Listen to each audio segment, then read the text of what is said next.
Chapter 2. Obsession.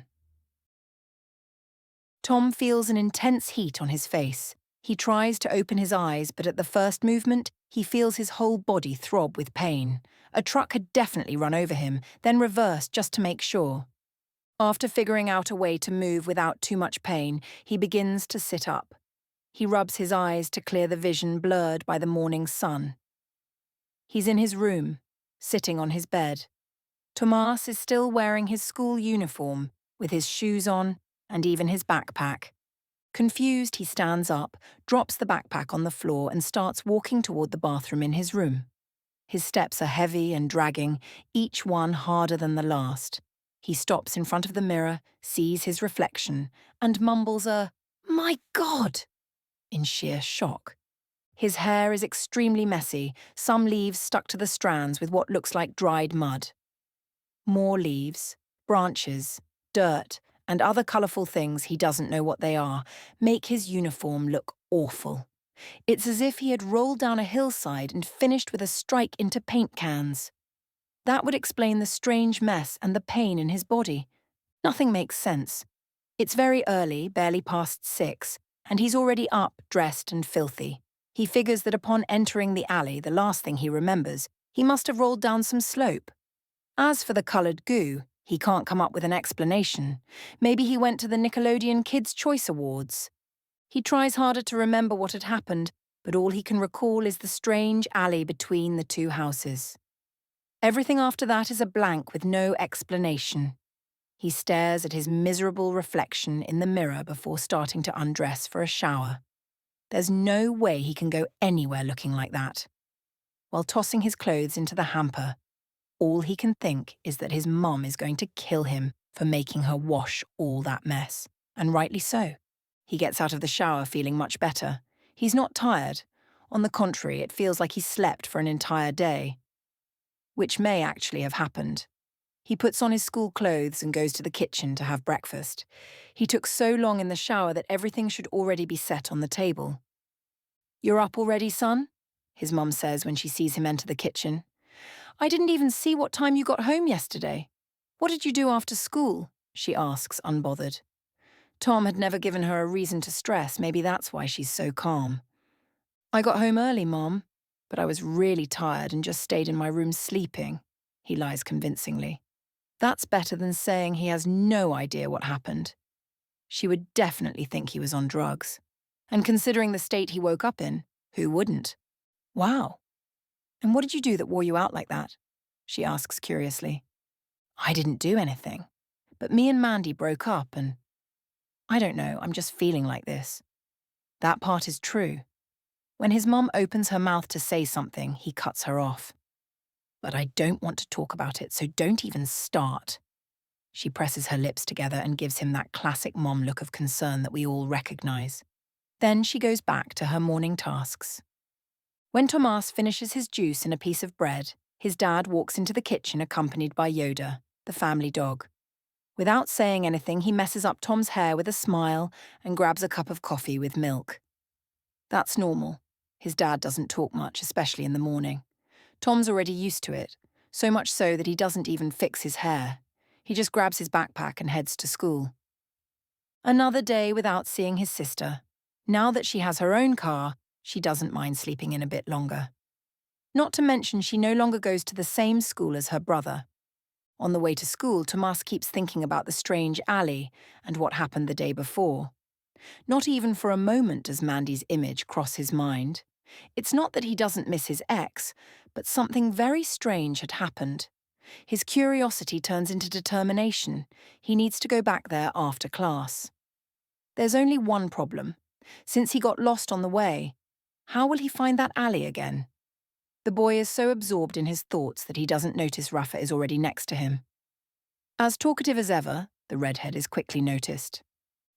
"And then when I got home, everything was kind of messy." Tom doesn't understand a thing. He just now noticed his friend was there and has no idea what he's talking about. Right. He tries not to look confused. How long had Rafa been there? That really didn't matter. "Rafa, man, something really weird happened yesterday." "If you say anything about Mandy, I'm punching you," warns the friend. not knowing that the girl isn't even a factor in Tom's thoughts anymore. No, man, it has nothing to do with her. Yesterday, when I was going home, something happened. He struggles to explain without sounding dumb. It's hard to describe the event, because he doesn't even understand it himself. What do you mean? What happened? Rafa asks curiously. I don't know exactly. I think I must have fallen somewhere or hit my head or something. Rafa starts messing with Tom's hair in an annoying way, trying to find an injury. After being pushed away, the redhead starts talking again. Dude, you're talking nonsense. There's nothing on your head. What happened? I don't know, man. I was walking home. After that, the only thing I remember is waking up this morning, all dirty with mud and leaves like I'd rolled down a hill or fallen somewhere. Seriously? Rafa asks, skeptical. It's a hard thing to believe. Yeah, seriously. Tom starts doubting himself too. Got a photo? You know I only believe dumb stuff like this with proof. He jokes. Christ, man, I don't have a photo. You think I was thinking about that at the time? He gives his friend a little shove, who starts laughing. But I'm serious. I don't know what happened. Well, whatever it was, we'll check it out after class. It's not hard to go back to the last place you remember. That's the thing, he says with his head down. I kind of got lost yesterday. I don't know exactly where the last place I remember was. Dude, what do you mean? Rafa is genuinely surprised. We live in a tiny neighborhood. How do you get lost here? That's not even possible. I don't know. I was walking looking down. How am I supposed to know? You idiot, but we'll find it. It can only be 1 or 2 streets near your usual path. Rafa doesn't really understand what's going on, but he figures it's all Mandy's fault. The ex must have messed up Tomás's head too much. Yeah, I guess you're right. Did you have your phone yesterday? Tom was never much of a cell phone guy, so it was normal for him to leave it at home.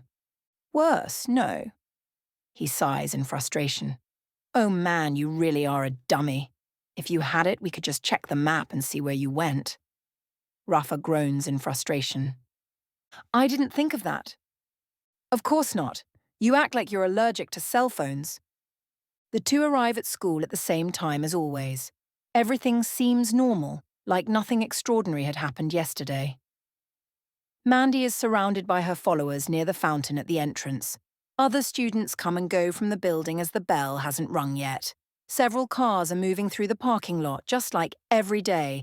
Everything's normal. Tom walks with Rafa to class. They greet a few classmates along the way. At no moment does the boy even glance at his ex-girlfriend. That makes Rafa extremely proud. What he doesn't know is that the reason is that Tom is completely focused on the strange alley and what happened there. As soon as they sit in their seats, the bell rings and science class begins. Without delay, all the students are in their places and the teacher enters the room. Tom finds it amazing that her lab coat is already covered in chalk dust. First thing in the morning. The class starts with roll call, and the teacher's monotonous voice almost puts the whole class into a daze. Tomás isn't paying much attention to her. His mind is drifting, trying again to recall yesterday's events, with no success. His eyes wander across his classmates as he raises his hand to confirm his presence, and finally rest on the windows that face the school entrance and the street beyond. A few cars are dropping off late students, joggers are out, and the janitor is tending the garden. Everything as usual.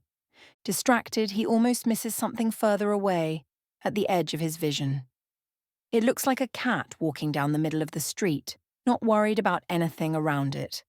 But it's far, and from that distance he shouldn't even be able to see it. Tom squints, trying to make out the details. It's definitely some kind of feline, but it must be huge. After all, it's very far and he can still see it clearly. Class begins. Tomás tries not to take his eyes off the animal. Eventually he turns forward, grabs his notebook and pen, and starts listening to the lesson without enthusiasm. When he finally looks back out the window, the animal is gone. Nothing else extraordinary happens during the first classes, and the bell rings quickly for break. Instantly, the classroom empties. Tom and Rafa leave together, talking about how they'll search for the strange alley, They check the area map on Rafa's phone to figure out the best route for their investigation. In the hallway, Mandy walks past the boys with more flair than usual and with a larger group of followers. Maybe it's because she's way more made up than usual. Today she's wearing makeup, something she rarely did. After all, spending time in front of the mirror is too much work, and her extreme laziness keeps her from doing that kind of thing. But today, a dark pink lipstick highlights her perfect lips, creating a hypnotic contrast with her pale skin. Even with all that beauty, neither of the boys pay her any attention. Rafa never cared about Mandy, but Tom, if this were a normal day, might have run to a corner to mope over the breakup. Today, though, that doesn't happen, and he keeps talking with his friend like his ex never existed. No one notices, but Mandy is furious at being ignored by her ex. How can he dare not look at someone so beautiful?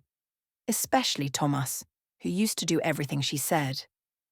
Well, that wasn't exactly what she thought. I'd like to say yes, but the reality, even close to that, wasn't quite so dramatic. Rafa quickly buys a few snacks and 2 sodas at the cafeteria while Tom sits on one of the benches looking at his friend's phone. When Susie sees them, she makes up some excuse to leave her group and comes over to join them. "What are you guys up to?" she asks, staring at the two. Rafa, with his mouth full of food, doesn't say anything, leaving Tom to answer. "Why do you think we're up to something?" He tries to deflect, which he's not very good at unless it's with his mom. "Oh, Tom, I know you. You never use your phone for anything, and now you've been glued to it since you left the classroom." Tom looks surprised. How long had she been paying attention? "How do you know I was on my phone when I left the classroom? Are you following me?" Rafa chuckles between gulps of soda. "Of course not," she answers with sarcasm. "I heard you ignored Miss because you were looking at something on your phone, and I laughed." She smiles. "Now spill it. What are you guys up to?" "Yeah, Tom, spill it. Maybe she can help us." Rafa just wants to mess with his friend. He knows it makes him awkward. Help with what? They've already managed to make Tsukimoto curious. "Yesterday, when I was walking home, I got lost." He's cut off by his friend. "Getting lost around here? No way."